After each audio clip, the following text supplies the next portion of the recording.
5 seconds to the open. Ready? Who wants to get this thing started right about now? Welcome to Follow the Money Weekly with your host, Jerry Robinson. Welcome. Not just some guru. Oh, really? Your host is an economist and a best-selling author. What an interesting news item. I'd better write that down. And just someone who likes to make money and help you to make money. Welcome to Follow the Money Weekly. And here he is, Jerry Robinson.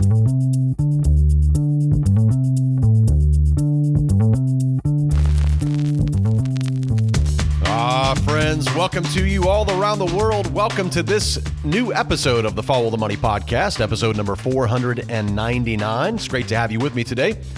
We got a lot to cover, and this is shaping up to be an important final month of the year for the markets. All eyes are turning to the Federal Reserve's rate policy meeting coming up on December the 10th. That's next week. I suspect we will see a 25 basis point rate cut, and there's a lot of anticipation building as we move closer to that announcement.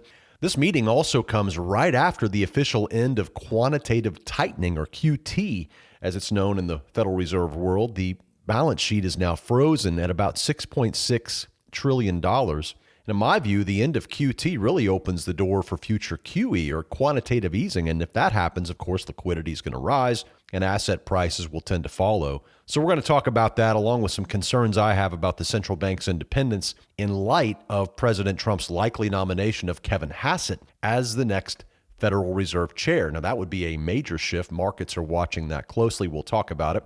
Later in the episode, we're going to take a look at silver's fresh all-time high. It's been a powerful move in silver for many, a long time coming. We'll also talk about Bitcoin's weakness in price recently.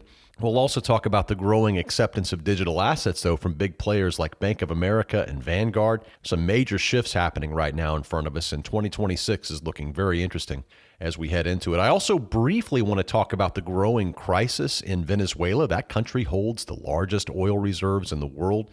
The situation is developing pretty quickly. I'll have much more to say about that in an upcoming special report I'm working on oil, stablecoins, and the new dollar empire. But I just want to share a few early insights on today's broadcast. Also, before we dive in, just a quick reminder that our Position Trading Mastery course, a 10-module course that we're currently doing live each Tuesday on our Trends and Profits webcast for members, is open to all members. Right there on our website. If you want to learn how to follow trends with clarity instead of stressing out about trading, join us inside that training series. It's really been eye-opening for many of our members. You can find all of our courses, if you're a member, on followthemoney.com/courses. All right, with all that said, let's get started.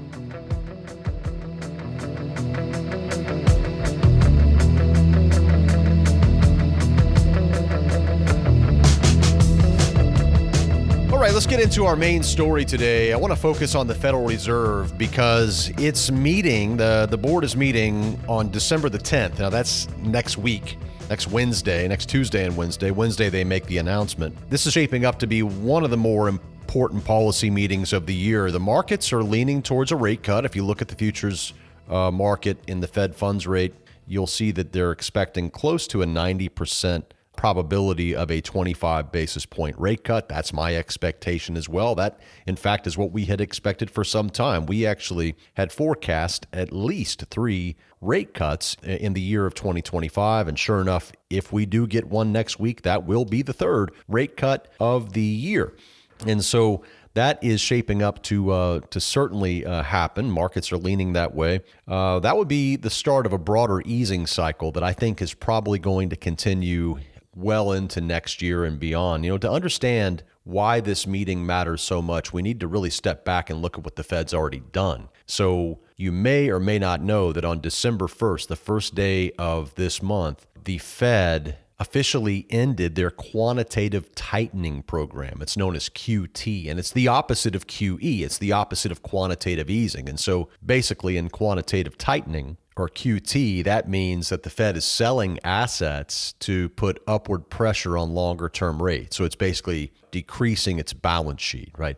And then QE refers to when the Fed is actually buying assets, whether it be T-bills or mortgage-backed securities or whatever, to lower longer term interest rates, right? And so on December 1st, the Fed had been telegraphing this, but they officially ended their quantitative tightening program. And that turned out to be the steepest and largest liquidity withdrawal in central banking history, right? They drained about $2.4 trillion from the financial system.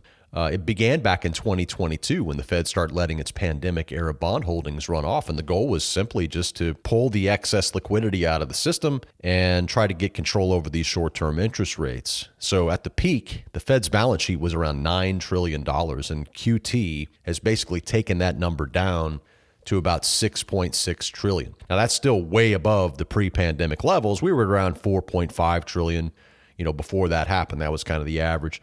So the Fed basically doubled its balance sheet in the wake of the pandemic. And that, of course, you remember 2020, 2021, where markets were just rallying and markets, the stock market was going up, crypto was going nuts. Well, there's all this liquidity, right? And as liquidity rises, then asset prices tend to respond, right? So basically what the Fed has done is it stopped draining liquidity out of the system. And when the Fed hits pause on QT, it's usually a sign that they're preparing the ground for future quantitative easing, which is the opposite, right? And so when QE begins again, whether that's early next year or sometime after, we all know what that means, right? Liquidity rises and asset prices tend to follow. So that's a big deal. That'll be very interesting to see in the wake of the ending of QT, what the policy meeting is going to be all about. And we, again, expect that rate cut. Now, we also have to talk about the political backdrop here because it is pretty unusual. You got President Trump expected to nominate a new Federal Reserve chair. That's supposed to be coming early next year. We should have an announcement. This is something I've been watching pretty closely. Fed Chair Jerome Powell's on his way out. Trump actually picked Jerome Powell many years ago and now, doesn't want him there anymore. So he wants a new guy in, hopefully someone in his mind who will lower rates. Well, President Trump is large. If you look at the prediction market, say, for example, Poly Market, and you see, who is Trump expected to nominate as the new Fed chair, it's overwhelmingly a guy by the name of Kevin Hassett. Right, Kevin Hassett, who out of all the different guys who Trump could pick, quite frankly, it's not that he doesn't have credentials. It's not like he doesn't have a good education and have some experience and whatever. It's just that in many ways, the problem with Hassett is the fact that he is a strong yes man, right, to President Trump. And that's the concern because the Federal Reserve, of course, is supposed to have this aura of independence. The independence of the central bank has been one of the key anchors for the U.S. dollar and for the global trust in our financial system. And Hassett's definitely a smart man, but this would mark a major shift in the culture of the Fed, and the markets know it, right? International investors are probably nervous about the idea of political influence steering monetary policy at a time when inflation is still a concern and government spending is literally out of control. So it's a very unusual situation. I don't think people realize how bullish Kevin Hassett as the next Fed chair would be for stock prices, for crypto prices. In fact, he used to believe he's a former advisor to Coinbase. I know he owns crypto. So he's going to be a crypto-friendly Fed chair, probably the very first that's overtly friendly towards crypto. So we'll have to see. We'll have to see what all this means. But it's a little concerning because, again, if the appearance is that Kevin Hassett is selected as the Fed chair and then it's perceived that Trump is pulling the strings, which it's highly likely, then you're going to lose that aura of independence. And that's going to definitely cause some problems for the U.S. dollar. So anyway, so when you combine that with the end of the quantitative tightening, it really feels like the Fed is at a turning point here, kind of at a pivot point. And that's why this December 10th meeting coming up next week is going to be so important. We'll not only get the decision on interest rates, but we're also going to get the summary of economic projections. Those happen every few months. Last time we got one was back in September. That's when they released the dot plot and all of those things. So that's going to be very closely analyzed, as you can imagine. We'll also, of course, get some insight from the press conference and the tone that Powell uses. Markets are going to be listening for how he describes the economy and how he frames inflationary pressures and whether he's going to hint at the future pace of rate cuts as we head into 2026. And of course, that dot plot is going to tell us how the various Fed officials see rates over the next 2 or 3 years. Now, if the dots begin to cluster lower on the graph, that will confirm that easing is coming. And if they stay stubbornly high, then markets may get a little uncomfortable. Markets are looking for those rate cuts. And this is one of those moments where the Fed basically gets to set the tone for the next several months. And remember, markets are forward looking. So they don't wait for the Fed to actually cut. They respond to any kind of expectation. They're usually, looking ahead 6 months or so. So the language next week could be more important than the rate cut itself, literally, as it usually is, right? And let me also add this: with the balance sheet frozen right now at $6.6 trillion, and the Fed slowly turning its attention towards easing, I believe that asset prices should have a supportive environment as we head into 2026. That includes stocks, that includes gold, that includes silver, that includes digital assets. And the reason is because liquidity matters. I mean, for now, it looks like we're inching back in that direction of seeing more liquidity flow into the market. So obviously, all eyes on the Fed as we head into a very important meeting next week. All right, so we're going to take a short break, and when we come back, we'll talk about silver's fresh all-time high. We're going to talk about what's happening in Bitcoin and the growing crisis in Venezuela. Stay with me.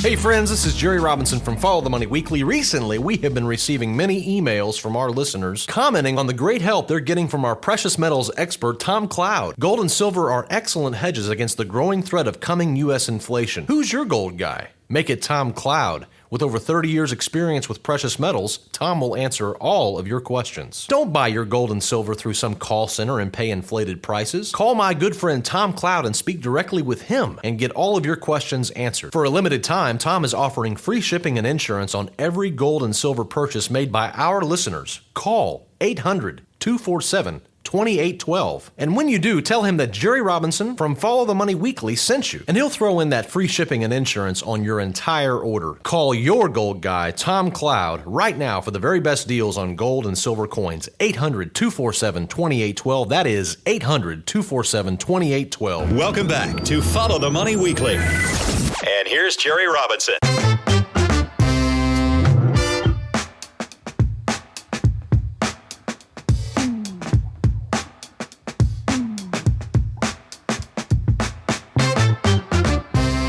All right, welcome back, friends, to one of the longest running personal finance podcasts on the planet.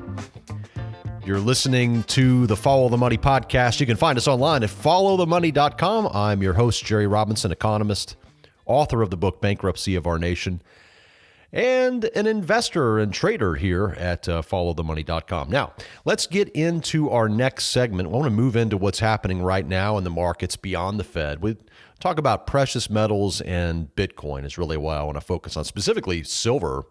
And then I also want to take a deeper look at Venezuela. That could really matter for oil, petrodollar, energy, global finance, all that stuff. So we'll talk about that in a minute. But first, silver, right? Silver. Wow. I mean, what a long time coming for silver. Silver last hit its peak before this rally. You'd have to go back to 2011, and many of you were there. You remember silver rising all the way to $50. It was in the middle of in the post-Great Financial Crisis, the Great Recession of 2008, and a lot of liquidity was being pumped into the market, trying to get the anemic markets to move, and of course that was driving a lot of the panic and fear that was associated with perhaps slipping right back into some sort of a cataclysmic decline in the markets. And so there was a lot of movement towards silver and gold. Well, here we are in December of 2025, and we now have not just a brand new all-time high, which, by the way, we hit a fresh high back in October when we got above 50. But when we look now, we see that we're actually, last time I looked, it was around $59 per ounce. I remember whenever I was a kid, silver was like $5 an ounce. It was very cheap. And today it's 59. That is a huge rally we've seen in silver, especially just even this year. Silver's up 100% in 1 year. We told you at the beginning of the year, we put out a market outlook. In fact, we got another market outlook coming out for 2026. Can't believe the year's almost over, a final month.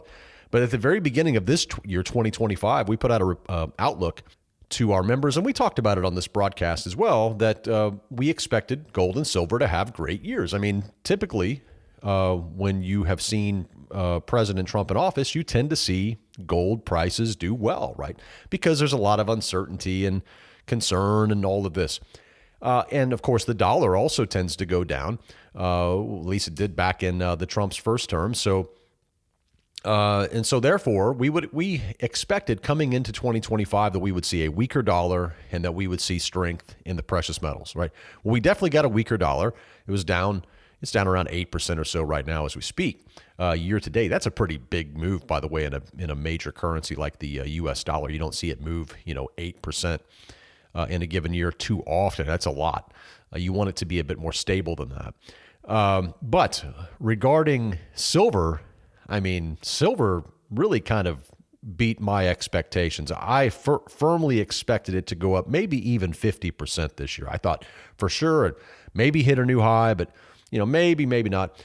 We were up 100%, year to date, and the year's not even over yet. And what's been driving silver? Well, there's plenty of reasons. I mean, obviously the expected rate cuts, right? That's positive for a investment that doesn't yield anything. You don't get any yield from silver. So when rates come down, that opportunity cost lowers. You also have very tight supplies in silver right now. And then you have a growing demand from industry and from investors, right? So obviously, there's all these different applications when it comes to silver, whether it's solar or electric vehicles or even data centers and all the things that we're seeing built out. So, obviously, there's a lot of demand for resources, and we live in a world of declining or dwindling resources and insatiable growing global demand, right? So it's just obvious that resources are going to continue to do well over time, right? Now, if you look at silver, I'm looking at a couple of charts here. One of the things I always watch on silver is the 30 simple moving average on the daily. And that's not the only one. I look at the 200 and the 50 and some others. But the 30 is always really important to me on silver. And we tangled with that area after we pulled back from the October high around 54 or so. We pulled back in that range. We were down to about 45, 47 or so.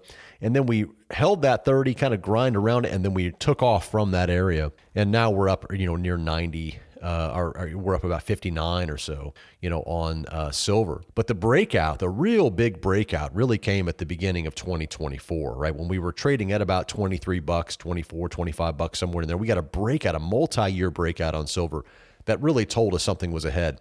And so we've seen the price really rally strong, obviously in 2025. That's been the big, big year. But 2024 was also an interesting year for silver.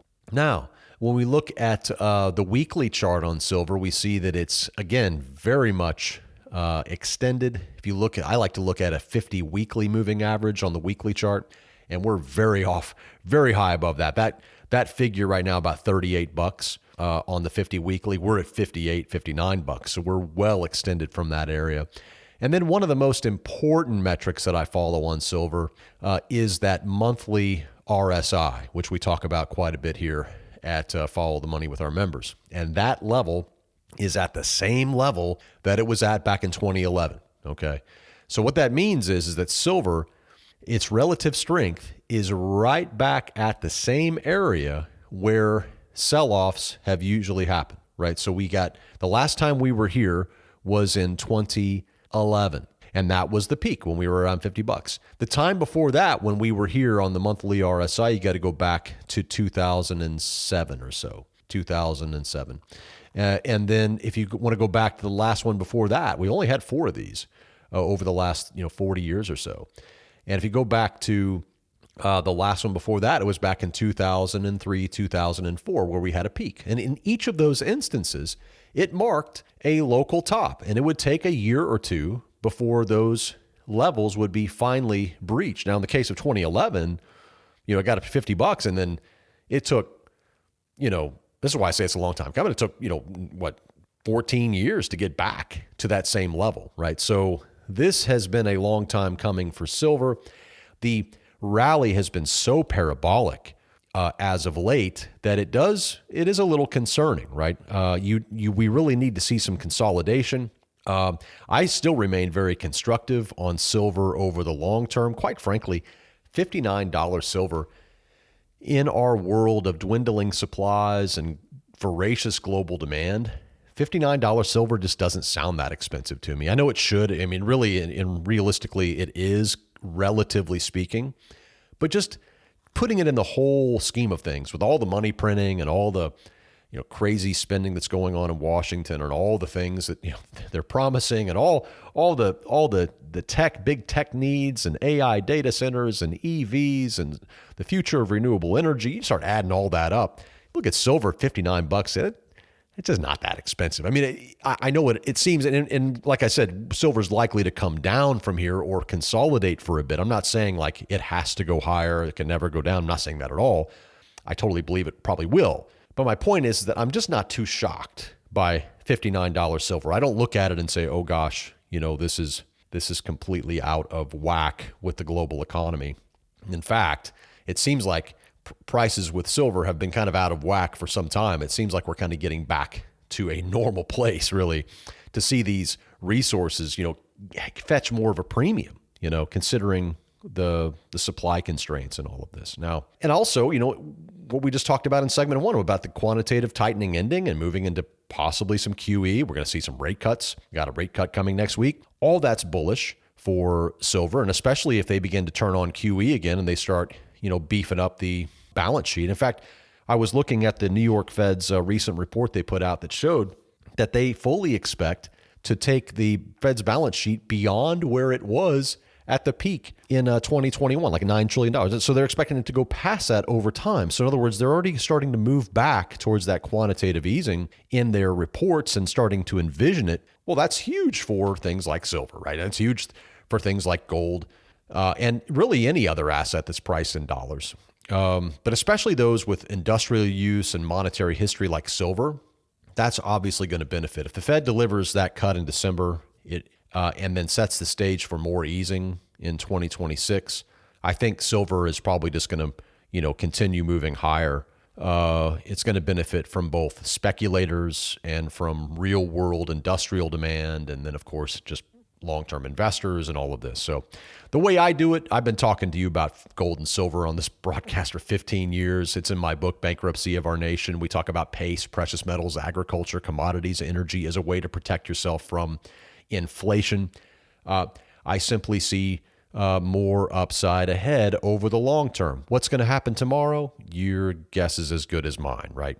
But what's going to happen over the next decade or the next several years? I think we're going to see higher prices. I think we're going to see more monetary easing from the Federal Reserve. So silver right now, if you were to sell it right now, if you were to go and sell all of your silver right now, I don't think anybody could blame you. And because of where we are, where we see it on the chart, okay? But I'm not suggesting that you do that. I'm not selling my silver. I'm not going to plan on selling it right now. But what I'm saying is if you did, no one would look at you and say you were a dummy, because literally on the technicals, this is the highest level we've ever been on silver since 2011, right? That was the peak. And so this monthly RSI is screaming to us that, watch out for a potential pullback, right? It doesn't mean we have to. In fact, that's what happened with gold. We saw the same thing happen with gold. Gold got right up to its all-time high, blasted past it, of course, and then we began to see that it got up to an extreme reading on the monthly RSI,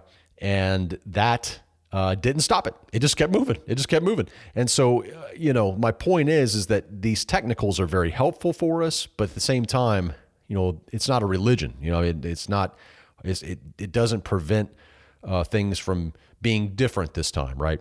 So I do think that both gold and silver are looking really good here. I think they're going to continue to do well into next year, albeit with some pullbacks along the way. And I think that if you have a long-term outlook, that it's the right way to look. And by the way, our precious metals sponsor, Tom Cloud, has been advising so many of our members and listeners over the years. Everybody who's ever bought from Tom is now in the black. I mean, there's just not a time you could have bought silver where you wouldn't be in the black now. If you bought gold, from Tom over the years, you're in the black. And so it's really good to see that vindication. We've been talking about gold and silver for 15 years right here on this broadcast, talking about how, it protects your purchasing power. And it's just good vindication to see these prices at where they are. The whole world seems to be shocked. We're not. We're not shocked at all. This is what we've been talking about. Only thing we're shocked at is it took so long, right, for the world to notice it. But anyway, so there's that. Okay, then I also want to talk about Bitcoin for a minute. I told you we're going to briefly talk about Bitcoin. What's been going on with Bitcoin? Well, Bitcoin's starting to rally after a brutal sell-off. A lot of it has to stem around this. Remember the October 10th shock sell-off that was so wild?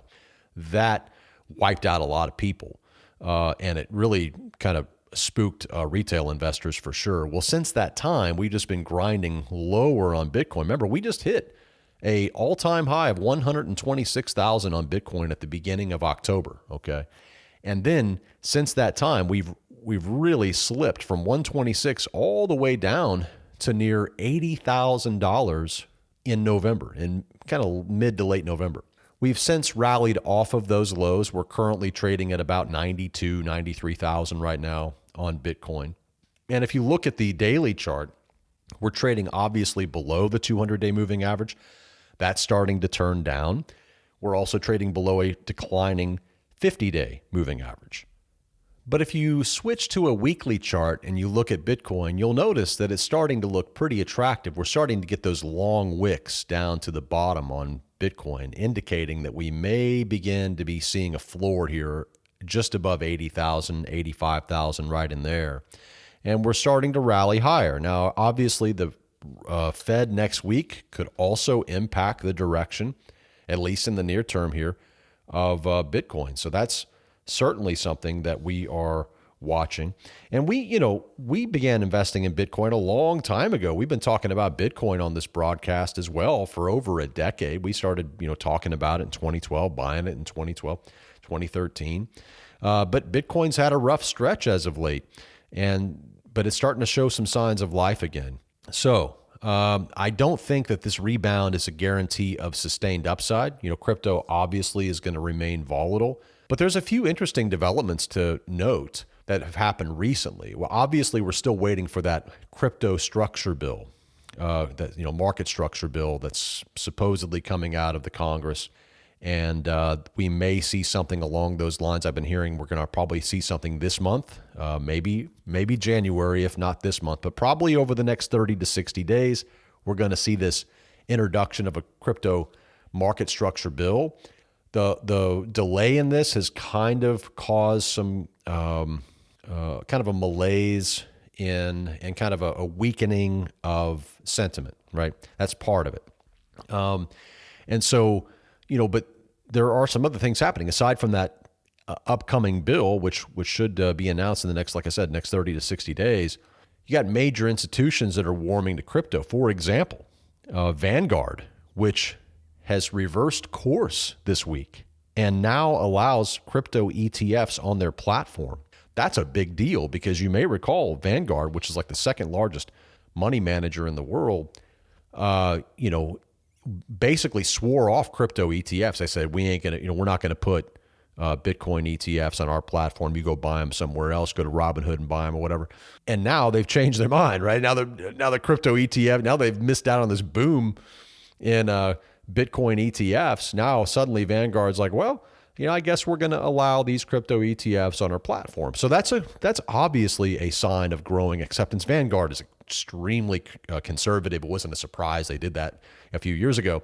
But what it is a surprise that they've changed their mind. That's, in the middle of all these things. So that's actually a very strong sign of institutional acceptance that Vanguard has kind of changed its mind on Bitcoin. It's funny what a little money will do, isn't it? That'll change some minds sometimes. Now, meanwhile, you also have some major wealth management firms that are now recommending a particular allocation. So there came out the other day that Bank of America is now telling its wealth management clients that they're recommending a 1% to 4% allocation to digital assets. That's not far from the 5% Bitcoin allocation I've long held on my own plan and have talked about for so many years, that a 5% allocation to Bitcoin and or other high quality digital assets doesn't seem out of the realm of sanity. It seems like it's the right thing to do. That's what we've been doing for over a decade. We've been talking about it as one of our rules, and we just don't want to invest more into crypto than you can afford to lose. And to me, 5% is a prudent number. And it's really exciting now to see the wealth management firms of the world start to come around to our way of thinking. So we applaud Bank of America for understanding that you could put a little bit, just a nickel, of your money into Bitcoin, and they're actually promoting that to wealth management clients. Well, think about that. These wealth management clients, a lot of them have a lot of money. 5%, it could be a lot of money that if they start putting money into Bitcoin, that could really drive demand. So that's a big deal. So we're seeing, some more warming up to Bitcoin and digital assets among institutions, even amid this current rout in Bitcoin and across, kind of the malaise that we see in the crypto prices. You may recall on our last podcast episode 498, we got into the three different buckets, right? That we talked about the safe growth bucket, the risk growth bucket, and also just the liquid bucket, right? So obviously, when you're investing in crypto, remember, you need to treat it as a long-term, it goes in your long-term risk bucket, basically. It's not a get-rich-fast ticket, right? I really strongly advocate small allocations. Know your time horizon. Expect wild volatility. And just know that if you're willing to ride the waves, that Bitcoin and many other high-quality cryptocurrencies are still offering an asymmetric payoff over the next several years. So to me, I continue to buy high-quality assets, whether they be stocks, whether they be ETFs, whether they be real estate, whether they be digital assets or hard assets, right? I continue to do that in my own plan. And I encourage you to stay invested and to continue investing in this environment because, again, when we start to see more quantitative easing, the price of the value of or the price of assets is just going to go up. Just how it works. The government has no other plan except printing. They don't have any other solution, right? They have to print. And so we'll get there again and we'll see more wild price swings in the future.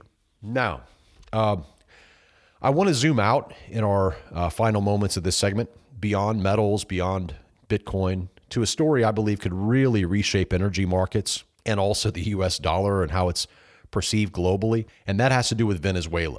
If you've heard about Venezuela in the news, there's been a lot of things going on, a lot of wild allegations and things like that. Well, the U.S. appears to be positioning itself for a possible regime change in Venezuela. The last thing I heard was that President Trump had demanded that Maduro, who is the head of that country, basically abdicate. He has to leave office and he has to flee. And Trump is saying, if you take your family and go, you're fine, but you can't stay. And he's basically said that he's blocked, he's kind of locked down the airspace over Venezuela, which, by the way, a president can't do that, but that's what he's saying. Well, anyway, the point is that you may or may not know that Venezuela holds the world's largest proven oil reserves. What do you know? Huh? So that makes the country a strategic energy prize. Right now, it's under sanctions and production and exports are constrained, but that could change, especially if we see a toppling of the Maduro regime, right? So how does this all matter to you as an investor out there? Well, because energy remains central to global economics, if Venezuelan oil starts flowing again under favorable terms for U.S. dollar pricing, right, and global distribution, then it really could reshape, the global oil supply. It could influence the commodity prices back down. It could also help in terms of the de-dollarization that's going on, right? So you can really see what's going on is there seems to be a little bit of a petrodollar story background to what's happening right here. There's also growing evidence that Venezuela and other sanction-hit countries are using crypto and stablecoins to circumvent traditional restrictions and to move oil payments, right? So there's a lot to this story. If you hold hard assets, if you hold energy or you hold metals or digital assets, this is exactly the kind of macro setup that supports your thesis, right? What's going on right now in Venezuela. I'm actually working on a special report right now about oil, stable coins, and the new dollar empire. I plan to release that fairly soon. And I'm also going to do a podcast episode on it, or maybe two, because there's some really important things right now happening, and we need to talk about it. But for now, like I said, we've seen silver hit new highs. We have, Bitcoin showing life again. We got this Venezuela oil story kind of simmering in the background. We are going to see what's going to happen there. And we'll be right back with our concluding thoughts and a final word. So stick around.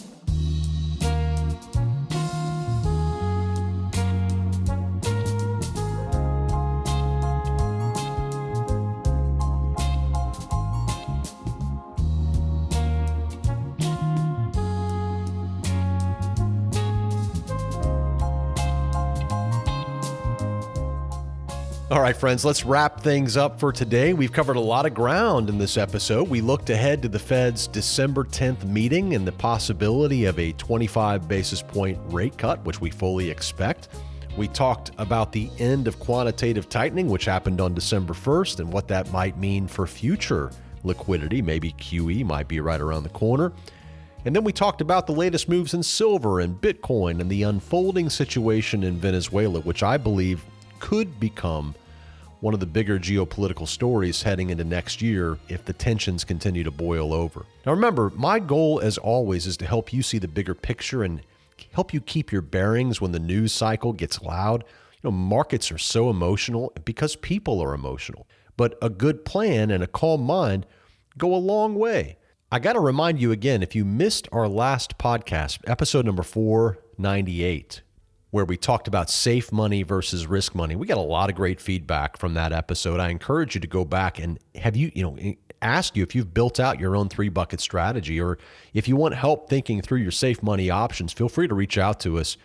Just having some clarity on that brings a lot of peace. You can always reach out to us through email right there on our website, followthemoney.com.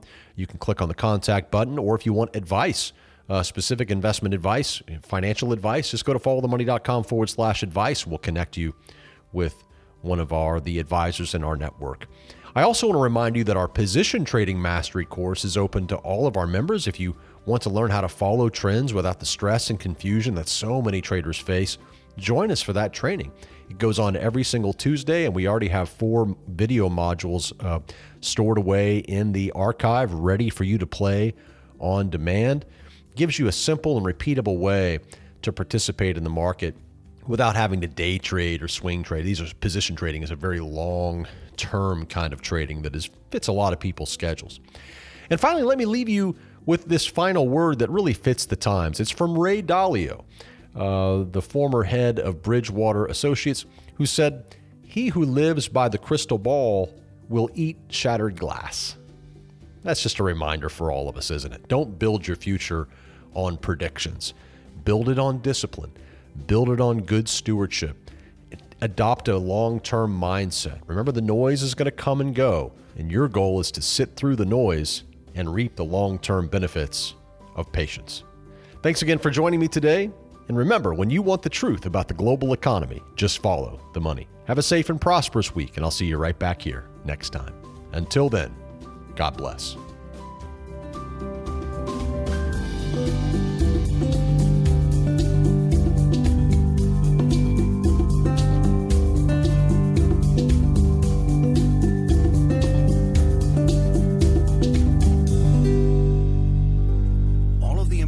Contained on the Follow the Money podcast is strictly for informational and educational purposes. It should not be construed as specific investment advice. The views and opinions of our guests and sponsors, including Tom Cloud, are their own and do not necessarily represent the views of FTMDaily.com or Robinson Media Group, LLC. Jerry Robinson does hold an insurance license and at times may offer consulting on life insurance and fixed retirement income products. Follow-up, individualized responses to email or phone requests that involve the rendering of personalized investment advice for compensation will not be made absent compliance with state investment advisor registration requirements or an applicable exemption or exclusion and applicable insurance regulations. Past performance is not indicative of future results. You should be aware of the real risk of loss in following any strategy or investment discussed on the podcast. Remember, never do your financial planning through podcast or radio. It's your money. Be wise. Do your due diligence and always consult a trusted financial professional before making any financial decisions.